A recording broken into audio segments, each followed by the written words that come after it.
অষ্টাদশে পূজা। হ্যাঁ। এটা ঠাকুরটা পেয়েছিল বেগুটের ব্রাহ্মণরা। যে ঠাকুরটা বেগুটের ব্রাহ্মণ পেয়েছিল সবকে বলে দিচ্ছি।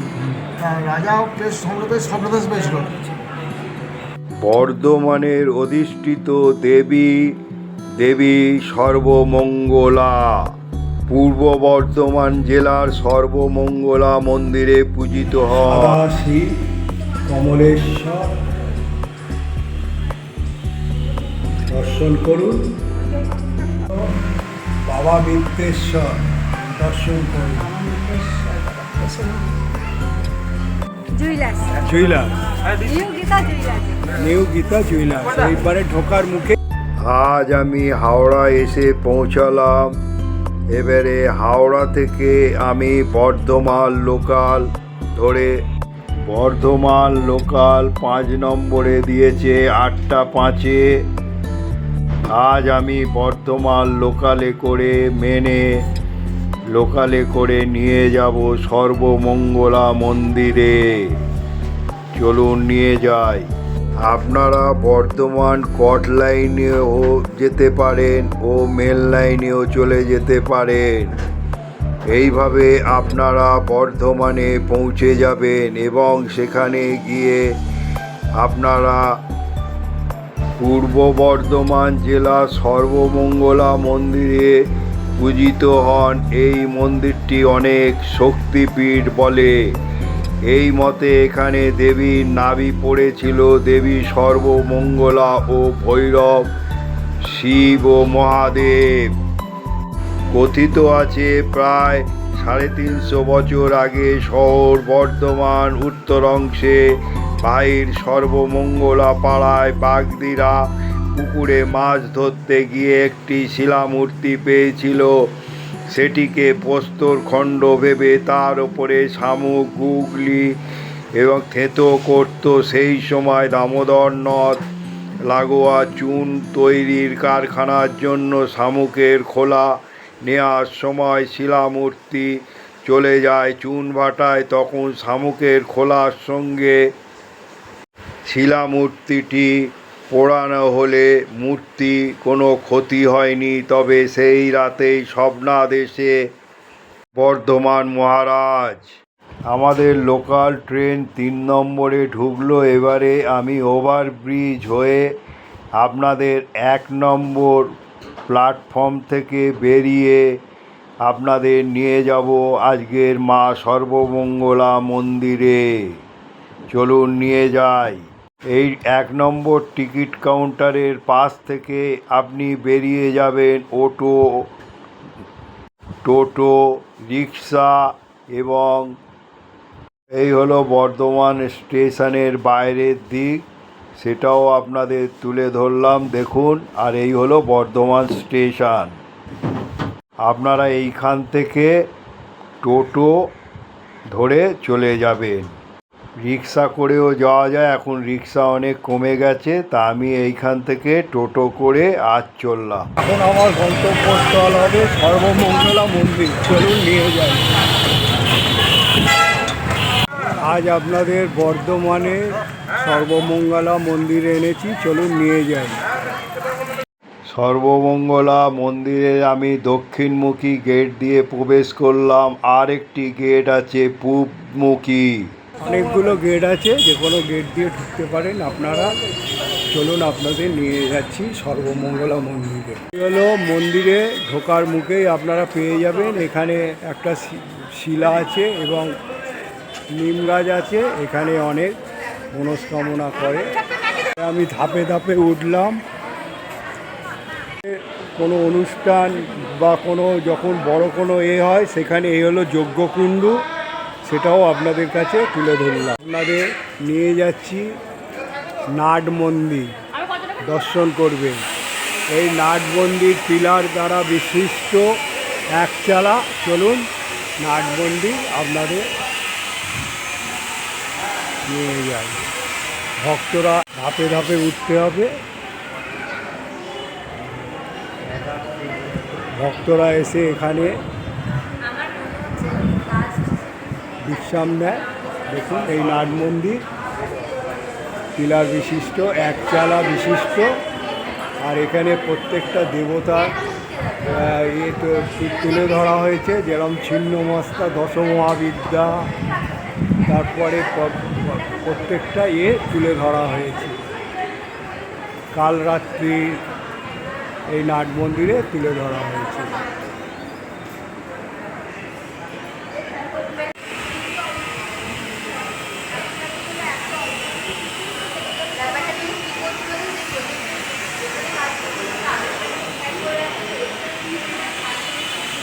আর ভক্তরা এসে এখানে বিশ্রাম নেয়।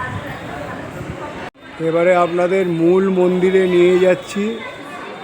নবরত্ন বিশিষ্ট এই মন্দির, বহু প্রাচীনতম, দেখুন বহু প্রাচীনতম নবরত্ন বিশিষ্ট এই মন্দির, নাট মন্দির। আর এই হলো সর্বমঙ্গলা মায়ের নবরত্ন বিশিষ্ট এবং চূড়া বিশিষ্ট, দেখুন বিষ্ণু চক্র আছে এই মন্দিরে, সেটা আপনাদের কাছে তুলে ধরলাম।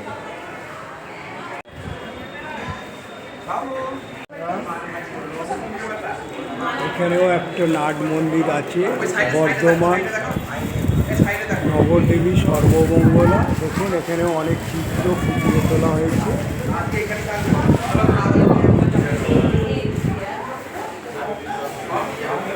এখানে এই মন্দিরে অনেক সামাজিক কাজ হয়ে থাকে, বিবাহ, নানা প্রকারের সামাজিক কাজ হয় এই মন্দিরের এই স্থানে। নিয়ে যাচ্ছি মন্দির গর্ভে।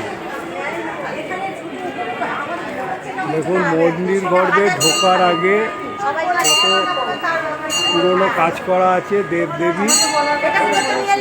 চলুন আপনাদের নিয়ে যাই।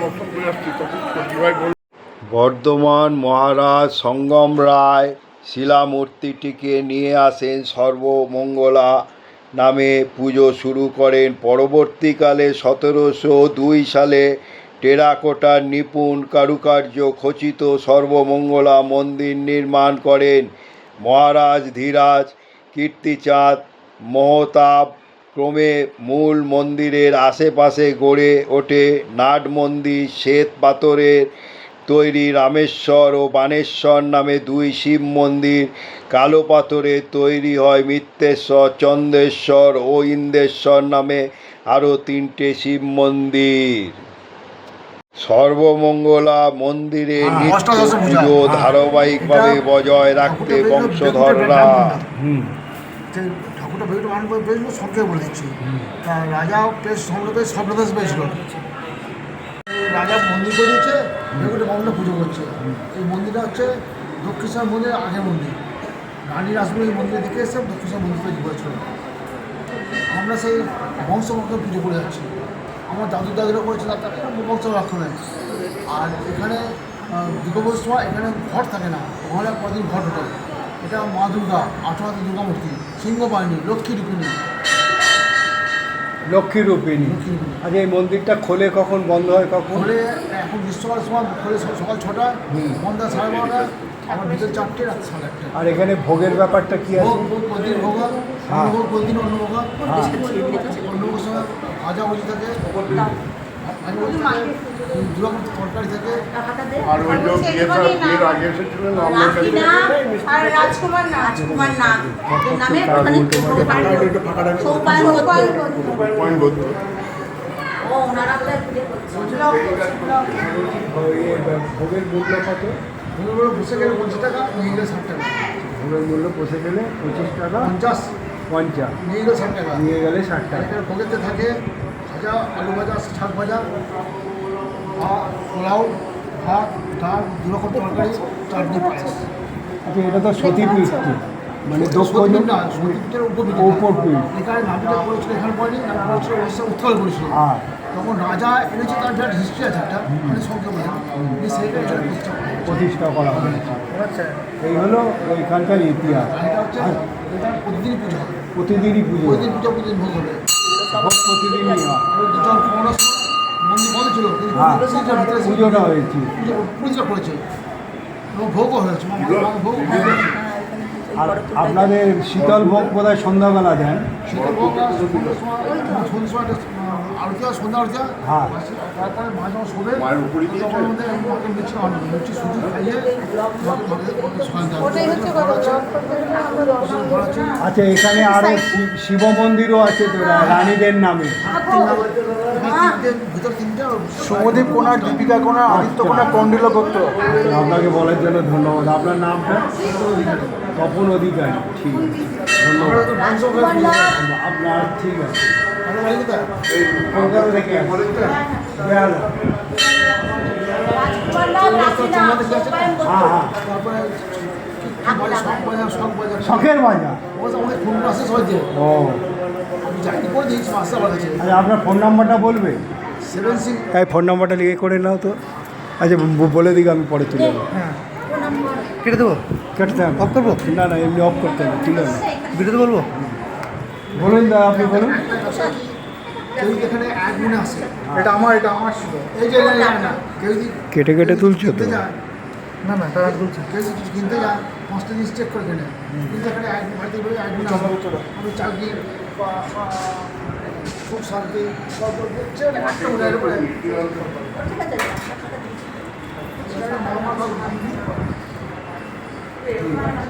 আপনার ফোন নাম্বারটা বলুন। 7602358260। কেটে দাও।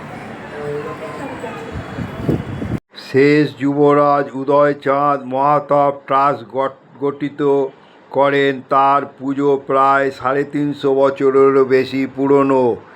সর্বমঙ্গলা ঘট প্রতিষ্ঠার মধ্য দিয়ে শারদোৎসব আনুষ্ঠানিক সূচনা করা হয়ে থাকে। পূর্ব বর্ধমানে কুমারী পূজা হয় বাদ্যযন্ত্র সহকারে। বিশাল শোভাযাত্রার ঢল নামে পুণ্যার্থীদের। দেবী সর্বমঙ্গলার ঘট পূর্ণ জল দিয়ে ঘোড়ার গাড়ি নানা পথ পরিক্রমা করেন। শোভাযাত্রা সর্বমঙ্গলা মন্দিরের শেষে পৌঁছতেই বাদ্যযন্ত্র, শাঁখ, ঘণ্টা, কাশি, উলুধ্বনির মধ্য দিয়ে দুর্গাপুজোর ঘট প্রতিষ্ঠিত করা হয়। গাছগাছালি আছে, কত সুন্দর পরিবেশে এই মন্দির গড়ে উঠেছে। এখানে এসে একটা দিন সময়ও কাটাতে পারেন। চলুন, আপনাদের এখানে ভক্তরা ধূপ মোমবাতি নিবেদন করে, সেটাও আপনাদের কাছে তুলে ধরলাম। আর এই হলো দান বাক্স, আর এইখানে সামাজিক অনুষ্ঠান হয়ে থাকে। এবারে আপনাদের কাছে নিয়ে যাচ্ছি, দেখুন কত সুন্দর টেরাকোটার কাজ করা চূড়া বিশিষ্ট মন্দির কমলেশ্বর, তার কাছে আমি নিয়ে যাচ্ছি। এই কমলেশ্বর মন্দির দেখুন, 8 চালা বিশিষ্ট মন্দির, টেরাকোটার কাজ করা, কত সুন্দর। এ হলো সাদা শিব কমলেশ্বর, দর্শন করুন। এ হলো হারিকাট, এখানে বলি পোতা আছে দেখুন। তারপর এখানে হচ্ছে মিত্রেশ্বর, একটা শিবলিঙ্গ আছে। এও 8 চালা বিশিষ্ট পঞ্চরত্ন বিশিষ্ট মন্দির দেখুন।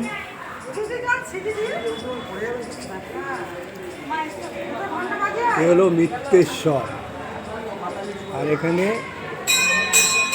হারিকাট বাবা মিত্রেশ্বর, দর্শন করুন। দেখুন ভক্তরা কত ভক্তিভাবে বাবা মিত্রেশ্বরের কাছে তাদের মনস্কামনা নিবেদন করছে। আর একটা চিত্র ফুটিয়ে তোলা হয়েছে, সেটাও বাবা মহাদেব এখানে ধ্যানরত অবস্থায় আশীর্বাদ করছে। আর ভক্তরা এখানে বাবা মিত্রেশ্বরের কাছে মনস্কামনার জন্য করছে। আর পাশে একটা ত্রিশূল আছে, আর নন্দী বাবাজি বিরাজ করছে। এরপর আপনাদের নিয়ে এসছি চূড়া বিশিষ্ট, এটা হচ্ছে রামেশ্বর।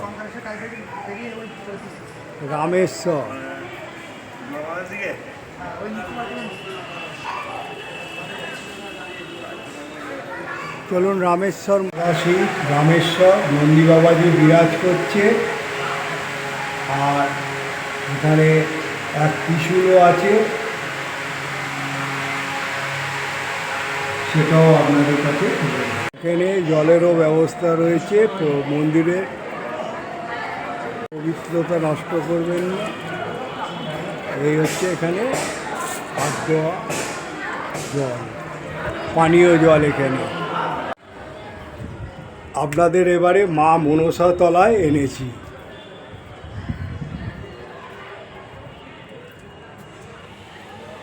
এই যে মনসা গাছ আছে, এখানে অনেকে যখন রান্না পুজো, তারপরে দশহরার সময় এখানে বহুত ভক্ত সমাগম হয় এই মনসা তলায় মা মনসাকে দর্শন। বর্ধমানের সর্বমঙ্গলা মন্দির অবিভক্ত বাংলার প্রথম নবরত্ন মন্দির। প্রাচীন এই মন্দির বর্ধমানের মানুষের কাছে পবিত্র তীর্থস্থান। দেশ বিদেশের লক্ষ লক্ষ পুণ্যার্থী পর্যটক সমাগম হয় এই মন্দিরের ঐতিহাসিকের গুরুত্বর কথা ভেবে প্রাচীন মন্দিরকে পর্যটন কেন্দ্র হিসাবে গড়ে তোলা হয়েছে। এখানে সর্বমঙ্গলা দেবী কোষ্ঠী পাথরের অষ্টদশভুজা, সিংহবাহিনী, মহিষীমর্দিনী, মহালক্ষ্মী রূপণী। মন্দির খোলার সময় 6টা সকাল আর দুপুর 12টা। ভক্তদের জন্য অন্নভোগের জন্য হচ্ছে দুপুর 1টা। বৈকাল 4টে থেকে রাত্রির 8টা পর্যন্ত খোলা থাকে। সকাল 9টার মধ্যে 50 টাকার বিনিময়ে ভোগের কুপন সংগ্রহ করে নিতে হবে। এই ভিক্ষেও অনেকে মনস্কামনা করে। প্রধান প্রবেশদ্বারের সামনেই 2টি শিব মন্দির, তার একটি হচ্ছে চন্দ্রেশ্বর আর অপরটির নাম ইন্দ্রেশ্বর। এ হলো প্রবেশের মুখেই। ধাপে ধাপে উঠে এই শিবলিঙ্গ হলো চন্দ্রেশ্বর। বাবা চন্দ্রেশ্বরকে দর্শন করুন আপনারা। এখানে নন্দী বাবাজিও বিরাজ করছে, একটা ত্রিশূলও তুলে ধরা হয়েছে। এই শিবলিঙ্গের হচ্ছে ইন্দ্রেশ্বর, যার নাম ছিল ইন্দ্রাণী, তার নামে এটা করে দিয়েছে, তার নামে হয়েছে ইন্দ্রেশ্বর, ইন্দ্রাণী। সর্বমঙ্গলা যাত্রী নিবাস, এখানে এসে আপনারা যোগাযোগ করতে পারেন। এরপর আপনাদের নিয়ে যাচ্ছি চিত্তেশ্বর, এও 8চালা মন্দির। এসে রাস্তা বেরিয়ে এই করে যাবো ওইটা যাবো এটা করবো ওইটা ভাষা করতে হয়। চন্দ্রাণী নাম ছিল, এ হলো চন্দ্রেশ্বর। এই দুটো, এ হলো চন্দ্রেশ্বর। দর্শন করুন, 2 রানীর নামে 2 শিব মন্দির করে দিয়েছে। এই মন্দিরে এলে পুরুষ মহিলা বাথরুমের ব্যবস্থা রয়েছে। আর এখানে হচ্ছে ভক্ত পর্যটকদের জন্য যাত্রী নিবাস। আর এখানে অনেক বিক্রয় কেন্দ্র রয়েছে, সেগুলো আপনাদের কাছে তুলে ধরলাম। আর এই ঢোকার মুখেই 2 শিব মন্দির। এ হলো এখানকার ভোগঘর। এখানে প্রবেশ নিষেধ, তার ঢুকলাম না। এখানে যে ভোগের ব্যবস্থা আছে বলে দিয়েছে, বসে খেলে 50 টাকা, আর পার্সেল নিয়ে গেলে 60 টাকা। 10টার মধ্যে এইখান থেকে আপনারা ভোগের জন্য কুপন কাটবেন। আচ্ছা, ভোগের মূল্য 50 টাকা বসে খেতে, আর পার্সেলের জন্য 60। আচ্ছা, আপনাদের কোনো কার্ড নেই? কোন নাম্বারে বুক করবে যদি কেউ আসে? কোনো নাম্বারে বুক হয় না, আমরা নাম্বারে বুক করি না। ও, নাম্বারে বুক করেন না। আপনি বুক কি করলেন এখান থেকে এলেন না? শিশুকাল থেকে মায়ের কাছে থাকি, হ্যাঁ, আছি। হুম, হাতের তাগা। হুম, মায়ের কাছে কোনো ভক্ত যদি মানসিক করেন, হুম, মা মনোবাসনা পূর্ণ হলে আবার একটি ঢেলা খুলে যায়। হুম। যেনারা করে যান পূর্ণ হলে খুলে যেতে হয়। এইটুকু আমার কর্ম। শিশুকাল থেকেই আছি, বাবাও থাকতেন। ঠিক আছে, আপনি এখনো করে আছে। এই শিলাটা যে, এই যে এটা কি? এই শিলাটি স্বপ্ন দিয়ে, আমাকে স্বপ্ন দিয়ে উনি এসেছেন, তুলে নিয়ে আসতে হয়েছে। এটা মাস ষষ্ঠী এটা মা ষষ্ঠী। আগে। আর এটা তো প্রাচীনতম, এই যে নিম গাছ আর বট গাছ আছে। না, প্রাচীনতম নয়, নয়, মানে- গাছটা বয়স হলো এখন মোটামুটি 50-এর ঘরে। 50-এর ঘরে। এখানে তো অনেকে ঢিল বেঁধে মনস্কামনাও করেছে দেখছি। আর তারপরে আপনার এখানে অনেকে বাড়ির হয়তো সে মনস্কামনা করার পরে এগুলো যার যা মনের কামনা হ্যাঁ। তেনারা করে যান। করে গিয়ে এটা রেখে দিয়ে গেছে। যাদের পুণ্য হয় তেনারা একটা খুলে যান, কেমন, এটাই নিয়ম নিয়ম। আগে। আর আপনার নাম? আমার নাম নরোত্তম দাস বৈরাগ্য।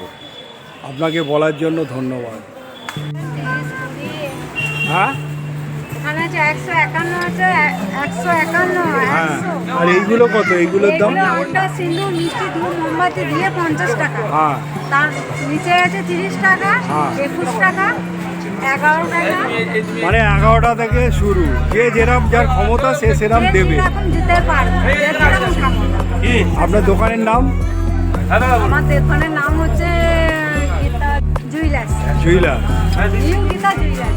New Gita jeweller. এইবারে ঢোকার মুখে, এই ঢোকার মুখে এই দোকান পেয়ে যাবেন।